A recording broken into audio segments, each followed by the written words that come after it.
Gold medal سپاہی محمد طارق اور حوالدار احسن اللہ خان کو دیا گیا۔ اقوام متحدہ کے سیکرٹری جنرل انتونیو گوتریس نے تقریب کی صدارت کی اور شہید ہونے والے اہلکاروں کو خراج عقیدت پیش کیا۔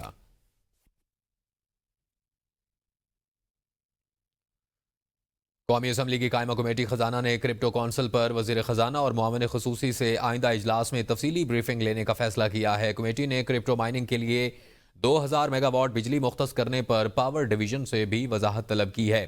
اراکین کمیٹی نے سوال اٹھایا کہ کیا حکومت خود کرپٹو مائننگ کرنا چاہتی ہے یا نجی شعبہ کرے گا۔ اسٹیٹ بینک حکام نے بتایا کہ کرپٹو ان کی پالیسی میں کوئی تبدیلی نہیں آئی۔ چیئرمین کمیٹی نے استفسار کیا کہ پارلیمنٹ اور اسٹیٹ بینک کو اعتماد میں لیے بغیر کرپٹو کونسل کیسے قائم ہوئی، جس پر بتایا گیا کہ وزیراعظم نے ایگزیکٹو آرڈر کے ذریعے کونسل بنائی۔ اراکین نے کرپٹو کو بجلی کی فراہمی پر انڈسٹری کو ترجیح دینے کا مطالبہ بھی کیا۔ پاکستانی معیشت میں بہتری کے آثار۔ وزارت خزانہ نے اپنی تازہ ترین ماہانہ معاشی آؤٹ لک رپورٹ جاری کر دی، جس میں ملکی معیشت کی مثبت سمت میں پیش رفت کو اجاگر کیا گیا ہے۔ رپورٹ کے مطابق عالمی کریڈٹ ریٹنگ ایجنسی فچ نے پاکستان کی ریٹنگ اپ گریڈ کر دی ہے، جو بین الاقوامی سطح پر معیشت پر اعتماد کی علامت ہے۔ رپورٹ کے مطابق کرنٹ اکاؤنٹ میں 1.9 ارب ڈالر کا سرپلس ریکارڈ ہوا، جبکہ افراد زر اپریل میں کم ہو کر 0.3% پر آ گیا، جو مہنگائی پر قابو پانے کی علامت ہے۔ زرعی شعبے میں بھی پیش رفت سامنے آئی ہے۔ گندم کی پیداوار کا تخمینہ 28.98 ملین ٹن لگایا گیا۔ صنعتی شعبے میں لارج سکیل مینوفیکچرنگ نے سالانہ بنیاد پر 1.8% اضافہ ظاہر کیا، حالانکہ ماہانہ بنیاد پر 4.6% کمی دیکھی گئی۔ آٹو موبائل شعبے میں قابل ذکر 95.8% اضافہ ریکارڈ کیا گیا، جبکہ 22 میں سے 12 صنعتی شعبوں نے مثبت نمو ظاہر کی۔ آئی ٹی برآمدات میں 21.1% اضافہ اور ترسیلات زر میں نمایاں بہتری رپورٹ کی گئی۔ ریونیو کے محاذ پر کل محصولات میں 36.7% اضافہ ریکارڈ کیا گیا۔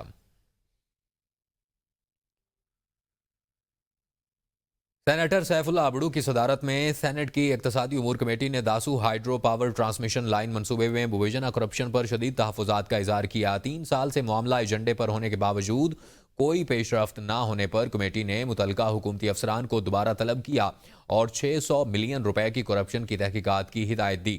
چیئرمین نے حکومت کے بڑھتے ہوئے قرضوں پر بھی تشویش ظاہر کی اور نیسپاک کی جانب سے غلط اعداد و شمار دینے اور منصوبے کی منظوری میں کوتاہیوں پر سخت تنقید کی۔ کمیٹی نے کہا مناسب کارروائی سے 87 ملین روپے بچائے جا سکتے تھے۔ انجینئرنگ ڈیولپمنٹ بورڈ کے ریکارڈ کے حوالے سے بھی سوالات اٹھائے گئے اور نیب FFIA کو تحقیقات کا حکم دیا گیا۔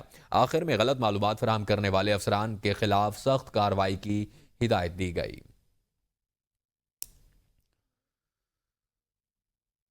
وفاقی وزیر توانائی اویس لغاری نے کہا ہے کہ دیامر بادشاہ ڈیم سے پانی کی دستیابی بڑھے گی، مگر سستی بجلی کا حصول ممکن نہیں۔ بادشاہ ڈیم کی بجلی مہنگی بھی ہوگی۔ اسلام آباد میں بجلی کے شعبے میں تبدیلیوں پر ورکشاپ سے خطاب میں اویس لغاری نے کہا حکومت سستی اور دستیاب بجلی بڑھانے کی کوشش کر رہی ہے۔ حکومت کو بجلی کی خرید و فروخت سے نکالا جا رہا ہے۔ اس بات کو یقینی بنائیں گے کہ نجکاری سے صارفین کی مشکلات میں اضافہ نہ ہو۔ وزیر توانائی کا کہنا تھا کہ 3 یا 4 سال میں پاور سیکٹر لاسز کو ختم کرنا چاہتے ہیں۔ پاکستان کو بنیادی لوڈ کے لیے کوئلہ اور گیس سے بجلی پیداوار بڑھانا ہوگی۔ انہوں نے مزید کہا کہ بلوچستان میں ٹیوب ویلز کو شمسی توانائی پر لانے سے سالانہ 60 ارب روپے کی بچت ہوگی۔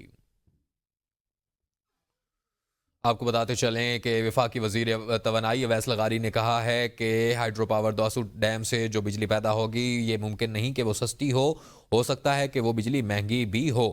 انہوں نے کہا کہ کوشش کریں گے کہ توانائی کے شعبے میں موجودہ جو قرض ہے اس کو آئندہ 3-4 سالوں میں ختم کیا جائے۔ اس بات کو یقینی بنائیں گے کہ نجکاری سے صارفین کی مشکلات میں اضافہ نہ ہو۔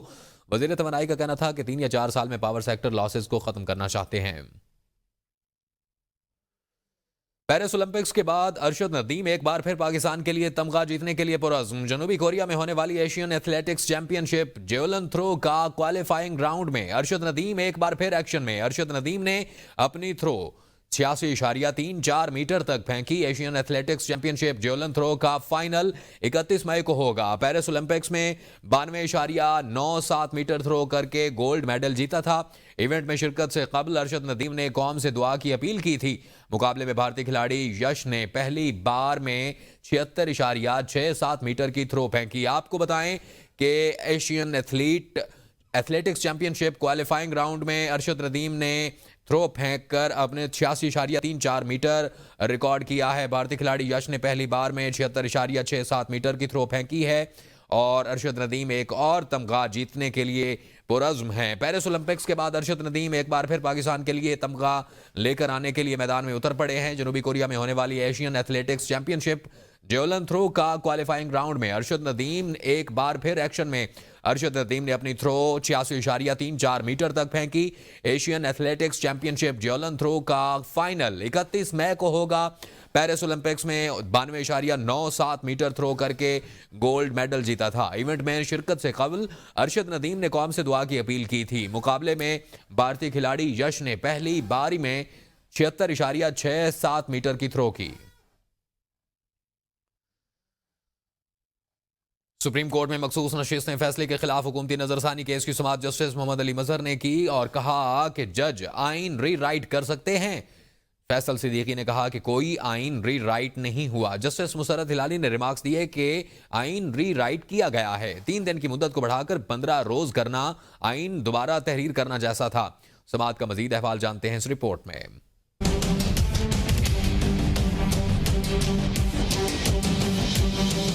مخصوص نشست نے فیصلے کے خلاف حکومتی نظرثانی کیس کی سماعت کے دوران جسٹس امین الدین کی سربراہی میں 11 رکنی آئینی بینچ نے سماعت کی. سنی اتحاد کونسل کے وکیل فیصل صدیقی نے دلائل دیے کہ بینچ نے وکیل کو تمام تحریری معروضات دینے کی ہدایت کی. جسٹس مسرت ہلالی نے پوچھا کہ صاحبزادہ حامد رضا اپنی جماعت سے نہیں لڑے, پھر پارلیمانی جماعت کیوں بنائی؟ فیصلے میں 3 دن کو بڑھا کر 15 دن کرنا آئین دوبارہ تحریر کرنے جیسا تھا. فیصل صدیقی نے ریمارکس دیے کہ کوئی آئین ری رائٹ نہیں کیا گیا. سنی اتحاد کونسل کے وکیل فیصل صدیقی نے مخصوص نشستیں پی ٹی آئی کو ملنے کا موقف اپنایا تو جسٹس امین الدین نے ریمارکس دیے کہ یہ آپ اپنے لیے مسائل پیدا کر رہے ہیں. فیصل صدیقی نے کہا نشستیں پی ٹی آئی کو یا ہمیں ملیں ایک ہی بات ہے. جسٹس جمال مندوخیل نے ریمارکس دیے کہ آپ کی فلم تو پھر فلاپ ہو جائے گی. فیصل صدیقی نے جسٹس امین الدین کی نظر کو چیل سے تشبیہ دی تو جسٹس جمال مندوخیل نے کہا کہ تعریف کرنا کوئی آپ سے سیکھے. جسٹس مسرت ہلالی نے چیل نہیں شاہین کی درستگی کرائی. فیصل صدیقی نے کہا کہ لگتا ہے نظرثانی میں نے دائر کی, سارے سوال مجھ سے ہو رہے ہیں, ہم مزاحمت کریں گے, ہم نے ناانصافی کے سامنے ہار نہیں ماننی. جسٹس مسرت ہلالی نے فوری کہا کہ یہ کھلی دھمکی ہے. سپریم کورٹ نے کیس کی سماعت 16 جون تک ملتوی کر دی. مخصوص نشستیں پی ٹی آئی کا حق ہے, اس کے بغیر عوامی نمائندگی کا حق ادا نہیں ہو سکتا. پی ٹی آئی رہنماؤں کی میڈیا سے گفتگو. Chairman P T I barrister Gohar نے کہا توقع ہے سپریم کورٹ سے ہمیں انصاف ملے گا. مخصوص نشستیں اس جماعت کا حق ہے جس کو عوام نے ووٹ دیا. ہماری جیتی ہوئی سیٹوں کے مطابق ہمیں مخصوص نشستیں ملیں گی. سلمان اکرم راجہ نے کہا کہ الیکشن کمیشن کی وجہ سے افراتفری کا عالم ہے. الیکشن کمیشن نے اپنا آئینی فرض ادا نہیں کیا. 8 ججز نے کہا کہ الیکشن کمیشن اپنی ذمہ داریاں نبھانے میں ناکام رہا. عوام میں امید ہے کہ انشاءاللہ تعالی سپریم کورٹ سے ہم توقع تو رکھتے ہیں ہر حال میں کہ ہمیں انصاف ملے گا. انصاف پہ مبنی آئین کے روح کے مناسبت سے فیصلے ہوئے, اس کی انٹرپریٹیشن ہوا تو پاکستان تحریک انصاف اور امید ہے انشاءاللہ تعالی یہ سیٹیں ہماری ہیں, ہمیں ملے گی اور ہمیں ملنے چاہیے. ہم یہ امید کرتے ہیں انشاءاللہ تعالی. دیکھیں یہ مقدمہ پی ٹی آئی کا یا ایس آئی سی کا مقدمہ نہیں ہے, یہ مقدمہ پاکستان کے عوام کا مقدمہ ہے. یہ ایس آئی سی یا پی ٹی آئی کا مقدمہ نہیں ہے, یہ پاکستان کی جمہوریت کا مقدمہ ہے. ہم نے یہ فیصلہ کرنا ہے کہ کیا 8 فروری اور اس کے بعد جو واقعات ہوئے ان کے نتیجے میں پاکستان کی جمہوریت پر ایک حملہ ان اداروں نے کیا جن کا کام تھا جمہوریت کا استحکام پیدا کرنا, جمہوریت کو فروغ دینا. 8 جج صاحبان نے یہ کہا کہ الیکشن کمیشن اپنی ذمہ داری نبھانے میں ناکام رہا. الیکشن کمیشن وہ کچھ نہیں کر سکا جو آئین اس سے توقع کرتا ہے. آپ کو بتائیں کہ 190 ملین پاؤنڈ کیس اسلام آباد ہائی کورٹ نے 5 جون سماعت کے لیے مقرر کر دیا ہے. بانی پی ٹی آئی اور بشرا بیبی کی سزا معطلی کی درخواست سماعت کے لیے مقرر. قائم مقام چیف جسٹس سرفراز ڈوگر اور جسٹس محمد آصف سماعت کریں گے. گزشتہ ہفتے پی ٹی آئی لیڈرشپ نے کیس مقرر کرنے کی استدعا کی تھی. اسلام آباد ہائی کورٹ میں 190 ملین پاؤنڈ کیس میں سماعت رہائی کے لیے بشرا بی بی اور بانی پی ٹی آئی کی سزا معطلی کی درخواستیں سماعت کے لیے مقرر کر دی گئی ہیں. قائم مقام چیف جسٹس سرفراز ڈوگر اور جسٹس محمد آصف سماعت کریں گے. آپ کو بتائیں گزشتہ ہفتے پی ٹی آئی نے کیس مقرر کرنے کی استدعا کی تھی. آپ کو بتائیں کہ اسلام آباد ہائی کورٹ میں 190 ملین پاؤنڈ کیس سزا معطلی کے خلاف بانی پی ٹی آئی اور بشرا بی بی کی سزا معطلی کی درخواستیں سماعت کے لیے مقرر کر دی گئی ہیں. کراچی سپر ہائی وے کے قریب ٹریفک حادثے میں 2 خواتین جاں بحق ہو گئیں۔ ریسکیو حکام کے مطابق ٹریفک حادثے میں 2 بچیوں سمیت 3 افراد زخمی ہو گئے۔ ریسکیو حکام نے لاشوں اور زخمیوں کو ٹراما سینٹر منتقل کر دیا۔ آپ کو بتائیں کراچی سپر ہائی وے کے قریب افسوسناک حادثہ پیش آیا ہے جس میں 2 خواتین جاں بحق ہو گئی ہیں اور ٹریفک حادثے میں 2 بچیوں سمیت 3 افراد زخمی۔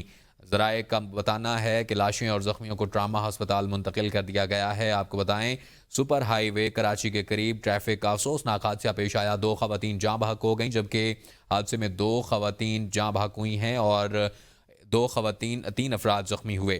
2 بچیاں بھی ان میں شامل ہیں جنہیں ٹراما سینٹر منتقل کر دیا گیا ہے۔ پنجاب میں سرکاری افسران کی مالی بے ضابطگیاں تھم نہ سکیں۔ رمضان نگہبان پیکیج 2024 میں مالی بے ضابطگیوں، نااہلی وصول کنندگان اور ڈیٹا کی ناکامی کے سنگین انکشافات سامنے آ گئے۔ آڈیٹر جنرل آف پاکستان کی حالیہ رپورٹ میں سرکاری افسران کی جانب سے کی گئی اربوں روپے کی مالی بے ضابطگیوں کا انکشاف ہوا ہے۔ آڈٹ رپورٹ کے مطابق 1 ارب 63 کروڑ کے پیکٹ لاہور، رحیم یار خان، فیصل آباد اور راولپنڈی میں 4,41,000 وصول کنندگان کو نہیں ملے۔ غیر اہل 9,300 سرکاری ملازمین نے 3 کروڑ 46 لاکھ کا راشن ہڑپ کیا۔ لاہور سے غیر اہل سرکاری ملازمین کی تعداد 4,305، رحیم یار خان سے 961، فیصل آباد سے 2,211 اور راولپنڈی سے ملازمین کی تعداد 1,823 ہے۔ غلط ڈیٹا کی وجہ سے 1 ارب 81 کروڑ روپے ضائع ہوئے۔ 5 لاکھ کے قریب پیکٹ ایسے وصول کنندگان کو دیے جائے جن کے ایڈریس غلط تھے، جیسے صرف لاہور یا پی کے لکھا ہوا، اور نامکمل ڈیٹا کی وجہ سے 16,597 کیسز میں نام اور فون نمبر غائب تھے۔ 20 کروڑ سے زائد رقم کے 55,927 نااہل افراد کو پیکٹس ملے۔ پنجاب انسٹیٹیوٹ آف کارڈیالوجی میں من پسند کمپنی کو نوازنے اور مہنگے داموں لیبارٹری کٹس خریدنے کا انکشاف۔ ABN نیوز دستاویزی ثبوت سامنے لے آیا۔ PIC کی پروکیورمنٹ کمیٹی نے ہورا کمپنی کو نوازنے کے لیے محکمہ صحت اسپیشلائزڈ ہیلتھ کے PVMS قوانین میں تبدیل کر ڈالے۔ پیپرا رولز کی خلاف ورزی کرتے ہوئے سنگل بڈر کمپنی کو آگے لا کر مہنگے داموں ٹیسٹ کٹس لیے گئے۔ سنگل بڈر ہونے کی وجہ سے ہورا فارما نے مختلف ٹیسٹ کٹس پچھلے سال کی نسبت 150% تک مہنگے داموں مہیا کیں، جبکہ ہورا فارما نے ٹینڈر قوانین کے مطابق نئی کیمسٹری اینالائزر مشینیں بھی تاحال فراہم نہیں کیں، جس کی وجہ سے پرانی مشینوں پر کیے جانے والے ٹیسٹوں پر بھی سوالیہ نشان ہے۔ ہسپتال انتظامیہ نے نئی مشینیں نہ ملنے پر بھی کمپنی کے خلاف تاحال کوئی کارروائی نہیں کی۔ دوسری جانب مہنگے ٹیسٹ کٹس خریدنے سے حکومتی خزانے کو کروڑوں روپے کا نقصان پہنچایا گیا۔ PIC کے MS ڈاکٹر عامر بٹ کا موقف ہے کہ معاملہ ان کے علم میں ابھی آیا ہے، سارے معاملے کا جائزہ لیا جائے گا اور مشینیں فوری مہیا نہ کرنے کے کمپنی کے خلاف سخت ایکشن لیا جائے گا۔ نیب سندھ نے محکمہ خوراک میں گندم کی خریداری میں اربوں روپے کی کرپشن کی تحقیقات شروع کر دیں۔ محکمہ خوراک کے کرنگی اور لانڈھی کے گوداموں پر چھاپے مار کر ریکارڈ تحویل میں لے لیا گیا۔ چھاپوں کے دوران اربوں روپے کی گندم خراب نکلی۔ 2 سال سے کھلے آسمان تلے پڑی گندم کھانے کے قابل ہی نہیں رہی۔ نیب نے خراب گندم کے نمونے لے لیے جس میں کیڑے اور دیگر جراثیم موجود تھے۔ کئی بوریوں میں گندم کی بجائے مٹی بھری ہوئی تھی۔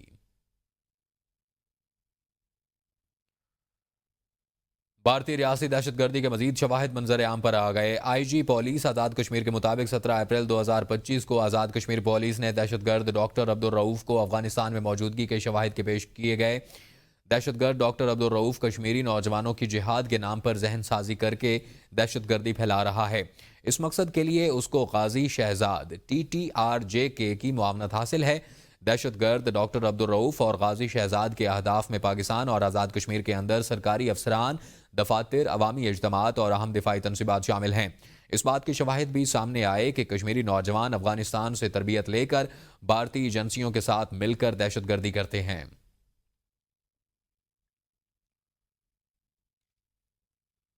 آپریشن سندور کے 3 ہفتے کے اندر ہی بھارتی فوج شکست کا ہار ایک دوسرے کے گلے میں ڈالنے لگیں۔ بھارتی ایئر چیف امر پریت سنگھ نے اپنی ہی حکومت پر بم گرا دیا۔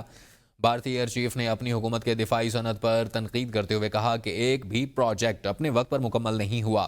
بعض اوقات تو ہم کسی پروجیکٹ پر یہ جانتے ہوئے بھی دستخط کر دیتے ہیں کہ یہ مکمل نہیں ہوگا۔ بھارتی فضائیہ کی مشکلات کم نہ ہو سکیں، کارکردگی نہ دکھانے پر سیاست دانوں کی مسلسل تنقید۔ ادھمپور ایسٹ سے B J P M L A R S Pathania نے آڑے ہاتھوں لے لیا۔ پٹھانیہ نے ہندوستانی فضائیہ کو نالائق اور بیکار کے القابات سے نواز دیا۔ کہا جب پاکستان نے ادھمپور ایئر بیس پر حملہ کیا تو کیا وہ سوئے ہوئے تھے؟